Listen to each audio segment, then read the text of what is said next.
Hey guys, नोंथांमोनखौ आंनि बे YouTube बड' स्टाडि चेनेलाव बरायबाय।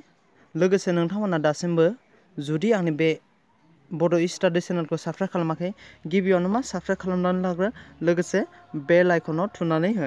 दिनैनि साख्रिनि खबराव लाबोदों आङो मोनसे मोजां खौरां। आसामाव बेसेबां 9,535 भेकेन्सि ओंखारदों मास्टार साख्रिनि। बेहाय मोननै UP आरो LP टेट जागोन। आसामाव टेट जागोन, आसाम टेट जागोन। 2019 मा जागोन? आसाम टेट जागोन। स' दिनै बेसेबां मैयानि बे निउसपेपारा गुवाहाटी 28 मार्च, दिनै 29 जाहैबाय। जाय बिथांमोना DLED लागासिनो दं, बिसोर सेकेन्ड इयार फाइनाल इयार होगासिनो दं, आरो B.Ed लानाय बिथांमोननि थाखाय बे मोनसे मोजां खबर।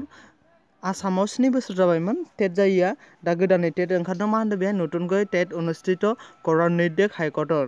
टेट प्रतिदिन সংবাদ, प्रतिदिन निउस पेपारनि बियो, नोंथांमोना नायबानो नुगोन। 7 বছৰে টেট অনুষ্ঠিত নকৰাৰ ৰাজ্য চৰকাৰ নতুনকৈ টেট অনুষ্ঠিত কৰাৰ নিৰ্দেশ দিছে গুৱাহাটী উচ্চ ন্যায়ালয়ে। যোৱা 7 বছৰৰ ধৰি অসম চৰকাৰে শিক্ষা বিভাগে बे 8 पुस्तकाव लिरनाय दङ। नैबे जाबाय, नैबेहाय दंजोबोमोन। नोंथांमोना निउस पेपारखौ नायबानो मोनगोन। प्रतिदिन निउस पेपाराव नायबा मोनगोन। स' आं बेखौ फरायखांबाय।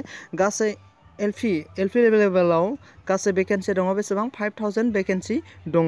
आरो UP लेभेलाव बेसेबां? 4000 भेकेन्सि दं। बे मोननै, बेहाय नोंथाङा मा जानांगोन? HS पास जानांगोन। लोगोसे मा थानांगोन? एप्लाइ खालामनो थाखाय DLED थानांगोन। DLED थानायफोराबो हागोन LP लेभेलाव खालामनो थाखाय। लोगोसे 50% मार्क थानांगोन हायार सेकेन्डारियाव। बेनिजोंनो लोगोसे UPआव बेसेबां? 4000 भेकेन्सि दं। बेहाय मा खालामनांगोन?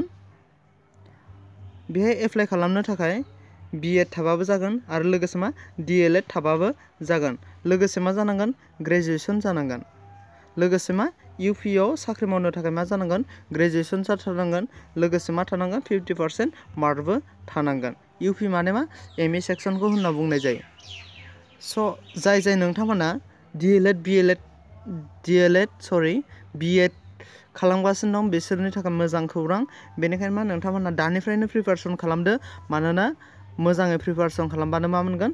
आरामसे जबखौ मोननो हागोन, मास्टार साख्रिखौ मोननो हागोन। स' दिनैनि भिडिअ'आ एसेनोसै। नोंथांमोना जुदि आंनि बे खौरां होनायखौ मोजां मोनदों, अब्ला मा खालाम? नोंथांमोना आंनि बे चेनेलखौ साबस्क्राइब खालामनो दाबावथार।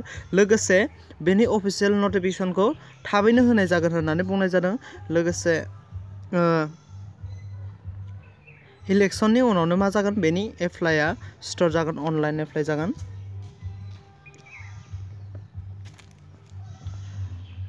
जेब्ला अफिसियेल नटिफिकेसन होनाय जागोन, अब्लानो मा होगोन? आं बे भिडिअ मोनसे बानायगोन अफिसियेल नटिफिकेसननि। बेनिखायनो नोंथांमोना बेनि अफिसियेल नटिफिकेसनखौ मोनथारनो थाखाय मा खालामनानै लाखा? दानो नोंथांमोना आंनि बे चेनेलखौ मा खालामनानै लाखा? साबस्क्राइब खालामनानै लाखा। आरो बोरै अनलाइन खालामनांगौ बेखौबो आं स्टेप बाय स्टेप खोन्थागोन। स' थेंक्स फर वाचिं।